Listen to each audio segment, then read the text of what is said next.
नमस्कार, राष्ट्रीय समाचार से मैं अनुपम शर्मा। आज बात करेंगे सोने की। सोना वह धातु जिसने घरों को सजाया भी है और भविष्य को सुरक्षित भी किया है, लेकिन आज वही सोना आम आदमी की पहुंच से बाहर होता जा रहा है। भाव रोज बदल रहे हैं, बाजार में घबराहट है और 2026 की भविष्यवाणी ने हर परिवार को सोच में डाल दिया है। आज हमारा यह खास कार्यक्रम उन लोगों के लिए है जो 2026 के आने का इंतजार कर रहे हैं, उन लोगों के लिए जो सोने में इन्वेस्टमेंट का सोच रहे हैं। राष्ट्रीय समाचार की टीम पहुंची गुजरात के सूरत, जहां हमने डी कुशल भाई के शोरूम पर बात की और जाना कि क्या है आने वाले समय में सोने की चाल और क्या है लैब ग्रोन गोल्ड। देखिए हमारी खास रिपोर्ट। सोना महंगा क्यों हो रहा है? 2026 में किस कीमत पर पहुंचेगा?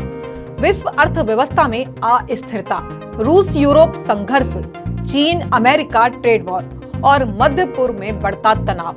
जब दुनिया अनिश्चित होती है तो पैसा भागता है सोने की ओर। इसलिए सोना सिंबल, सेफ हेवन, एसेट बन गया।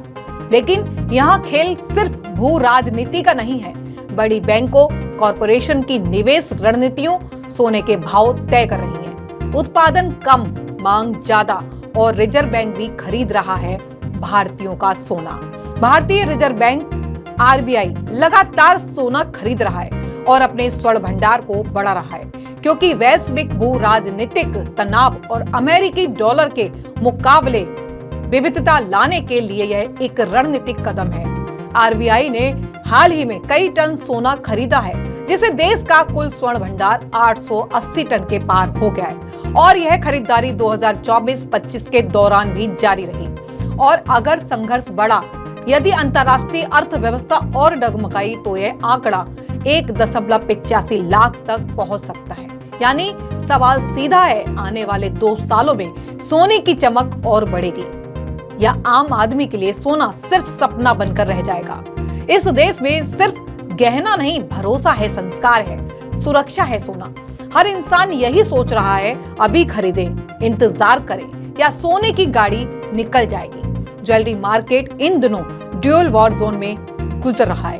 एक तरफ असली गोल्ड और दूसरी तरफ है लैब ग्रोन गोल्ड, और उसकी अफवाह कुछ लोग इसे सस्ता विकल्प भी बता रहे हैं, कुछ इसे धोखा कह रहे हैं। ज्वेलर दबाव में है, ग्राहक कंफ्यूज हैं और ब्रांड्स ने अपने मुनाफे की सीट बेल्ट बांध ली है। यही वजह है कि राष्ट्रीय समाचार की टीम ने गुजरात के डी कुशल भाई ज्वेलर्स के साथ खास बातचीत की। उन्होंने ग्राहकों के हितों को देखते हुए उन ग्राहकों के लिए संदेश दिया है। सुनिए उन्होंने क्या कहा। गोल्ड की कीमत में लगातार इजाफा हो रहा है, तो उसको लेकर आप क्या कहना चाहेंगे? जब गोल्ड के रेट बढ़ते हैं तो कस्टमर एक वेट एंड वॉच की परिस्थिति में आ जाता है। जैसे मैं बताया कि दिवाली पे जो रेट थे, बाद में रेट कम हुए, वापस रेट बढ़े, तो कस्टमर एक आउटडाउन में आ जाता है कि उसको क्या करना चाहिए। तो आज की तारीख में कस्टमर जो कुछ भी परचेजिंग के लिए आ रहा है वो आधा सोना लेता है। वो सोचता है कि अभी हम ले रहे हैं, उसके बाद में हम वापस परचेजिंग करेंगे जब गोल्ड के रेट में डिफरेंस आएगा तभी। तो कस्टमर ने आज भी, जितना भी मैं आपको ग्राउंड लेवल की बात कर रहा हूँ कि कस्टमर जब भी परचेजिंग के लिए आता है तो अभी 50 ग्राम लेने वाला है तो 25 ग्राम लेके जा रहा है। गोल्ड का कंजम्पशन पूरा हो रहा है, पर उसका जो सेकेंडरी जो ज्वेलरी बिकनी चाहिए वो ज्वेलरी कम बिक रही है। तो ये डिफरेंस है। कस्टमर गोल्ड इन्वेस्टमेंट पर्पज से लेके जा रहा है। इंडिया का जो अभी आप लास्ट दिनों का पेपर का वो दिखेंगे सर्वे, तो उसमें 40% ज्वेलर्स के यहाँ अभी ग्राहकी कम है, वैसा दिखा रहा है। तो वो बहुत सही है, क्योंकि ज्वेलर्स के यहाँ कस्टमर सोच के वेट एंड वॉच में कस्टमर आ गया है कि इतना सारा गोल्ड का रेट बढ़ा हुआ है, थोड़ा कम होगा तो हम लोग लेंगे, वो वाली बात में है। उसके साथ साथ में अगर देखा जाए तो इसकी सेकेंड इम्पैक्ट ऐसी है कि जैसे फॉरेन कंट्री में यूएसए में टैरिफ लगा हुआ है, तो कस्टमर जब भी कोई भी चीज़ बाय करनी है, मतलब जो बाहर का जो इम्पोर्टर है, हमारे लिए वो इम्पोर्टर हुआ, हम लोग एक्सपोर्ट करते हैं, तो अभी वहाँ पे हमारा एक्सपोर्ट कम है और वहाँ से वो लोग का इम्पोर्ट नहीं है। तो उसका सेकेंड असर हमारे इंडिया के जितने भी कारीगर हैं वो हैंडमेड ज्वेलरी बनाते हैं, और वो हैंडमेड ज्वेलरी जो है वो हर एक जगह पे जो चलती है तो उसके ऊपर अपने कारीगर लोग निर्भर हैं। तो अभी क्या हो रहा है कि कारीगर के पास काम नहीं है। दूसरी बात, गोल्ड रेट बढ़ने से इंडियन मार्केट में भी ग्राहकी कम हुई है, तो उसके लिए भी कारीगर लोग के पास नहीं। तो माननीय प्रधानमंत्री श्री द्वारा जो विश्वकर्मा एक स्कीम है जो कारीगर लोग को खुद की स्किल बढ़ाने के लिए करनी चाहिए, वो स्किल में कारीगर को जो डेवलप होना था वो कारीगर आज डेवलप नहीं हो पा रहा है। उसके पास काम नहीं है, तो आगे जाके अपनी जो भारतीय जो स्किल है उनके लिए भी एक बहुत बड़ा क्वेश्चन खड़ा हुए वैसी परिस्थिति खड़ी हुई है। अभी जो गोल्ड के रेट बढ़ने से कस्टमर ने 2-3 बात और अल्टरनेटिव ढूंढना स्टार्ट कर दिया होगा। जैसे हमारे यहाँ गोल्ड के रेट बढ़े हुए हैं तो कस्टमर सिल्वर ज्वेलरी भी पसंद करने लगा है, तो अभी सिल्वर ज्वेलरी बहुत अच्छी तरह से चल रही है। साथ साथ में प्लेटिनियम कम है तो प्लेटिनियम की ज्वेलरी भी चलने लगी है।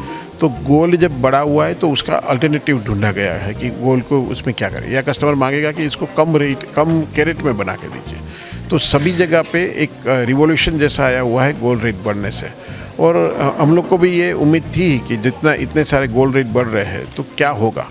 तो उसके साथ साथ में एक पॉजिटिव बात भी है कि हम लोग अभी कस्टमर जो वेट एंड वॉच की परिस्थिति में है, आगे जाके कस्टमर फुल फ्लेज में खरीदी वापस करेगा। पर अभी जो है वो मार्केट सभी जगह पे ऑल ओवर इंडिया लेवल पे जितने भी रिटेलर ज्वेलर है वहाँ पे ग्राहकी कम है।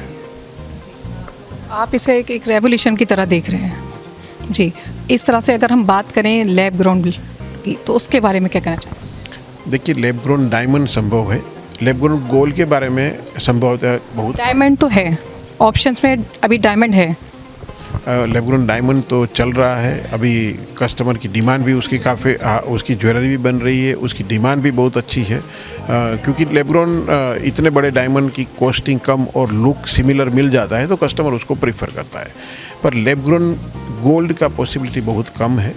हमारे शास्त्रों में इसको एक प्रोसेस में लिखा हुआ है कि गोल्ड को कैसे पारा के साथ मिला के उसकी एक साइंटिफिक जो प्रोसेस है वो करके, पर वो एक प्रोसेस जो है वो गोल्ड को गोल्ड ही रखती है। पर उसके सामने जब बात है कि लैब ग्रोन गोल्ड, तो गोल्ड जो है वो मेटल है, मेटल का सब्स्टिट्यूट हो सकता है पर वो खुद दूसरा फॉर्म में मिलना संभव नहीं है। आप बेंटेक्स की आती थी ज्वेलरी काफ़ी दिनों से, तो वो गोल्ड की लुक है, आप गोल्ड पॉलिश करके ज्वेलरी पहन सकते हैं पर वो गोल्ड पॉलिश किया हुआ है। पर मेटल जो है उसका एक फॉर्मेशन है, डायमंड था तो वो कार्बन का स्वरूप था तो कार्बन बन सकता है पर मेटल वापस बन नहीं सकती है। तो अभी तक हम लोग की जो नज़र के सामने काफ़ी अफवाहें भी चल रही है, लोग इसमें काफ़ी रिसर्च भी कर लिया हुआ है, पर अभी प्रत्यक्ष में कहीं पे वो दिख नहीं रहा है कि वो ऐसा कोई गोल्ड जो गोल्ड के सब्स्टिट्यूट के हिसाब से या गोल्ड के कंपैरिजन में या सिंथेटिक गोल्ड के हिसाब से या लैब ग्रोन गोल्ड के हिसाब से सामने हम लोग को कंजम्पशन में मिले, वैसे हम लोग ज्वेलर्स को अभी तक कोई भी गोल्ड दिखाई नहीं दिया। मतलब ये सिर्फ एक अफवाह है?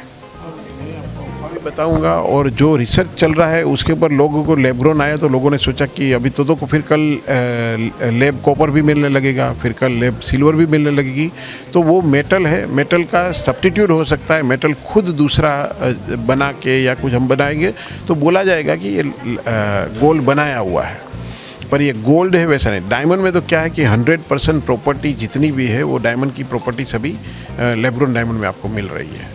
खाली बात ऐसी है कि उसको एक बनाया गया हुआ है और इसमें, पर गोल्ड में ऐसा संभव नहीं है, तो वो अफवाह माना जा सकता है। तो एज ए ज्वेलर्स आप कस्टमर्स के लिए क्या मैसेज देना चाहेंगे? क्योंकि कुछ लोग इन्वेस्ट भी करना चाहते हैं, कुछ लोग बैठे हैं कि हाँ सोना थोड़ा गिरेगा तो हम ज्वेलरी लेंगे, तो उनके लिए क्या आप मैसेज देंगे कि वो क्या? देखिए, गोल्ड के रेट बढ़ते हैं तो कस्टमर शेयर मार्केट की तरह लेने के लिए निकल जाते हैं कि हमको दीजिए, और फिर लास्ट टाइम तो हमारे जब इंडिया में फर्स्ट टाइम स्कैरसिटी हुई थी, जब दिवाली के टाइम में सिल्वर मिल नहीं रहा था, गोल्ड में स्कैरसिटी आ गई थी, तो डिमांड और सप्लाई के रूल के हिसाब से मैं आपको कस्टमर को भी मैं वो थोड़ा सा बताऊँगा कि जब रेट बढ़ता है तब लेने के लिए मत सोचे कि आगे गोल्ड नहीं मिलेगा वैसा, और जब गोल्ड के रेट दाम कम होते हैं तो बहुत कम हो जाएगा और चलो बेच देवे, तो वैसा उनको कोई गोल्ड एक खुद मटेरियल है, खुद मेटल है, खुद रिजर्व है, इनका फ्यूचर इन्वेस्टमेंट बहुत ही अच्छा रहेगा। आगे जाके गोल्ड के रेट में काफ़ी बढ़ोतरी की संभावना है, पर अभी जो है कस्टमर को बताना है कि जितना गोल्ड कम होता है तब लेने का प्रयास करें।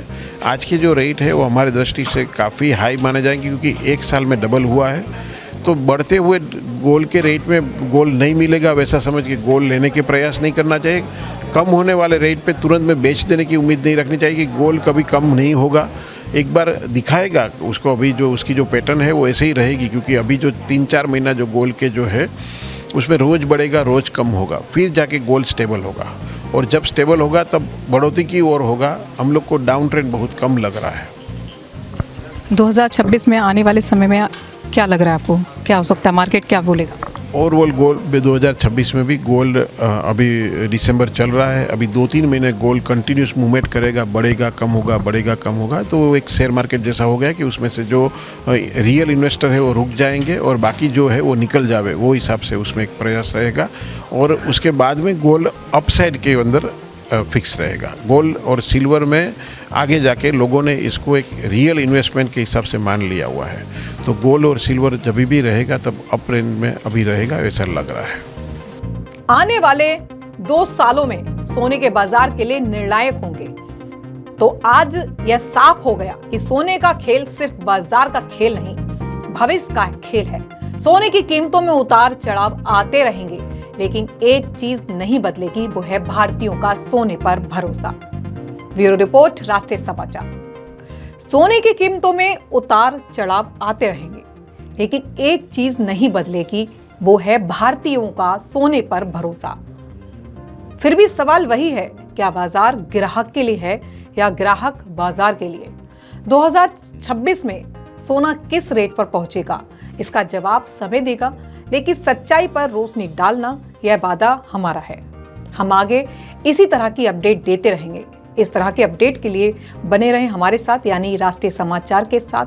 तब तक के लिए नमस्कार।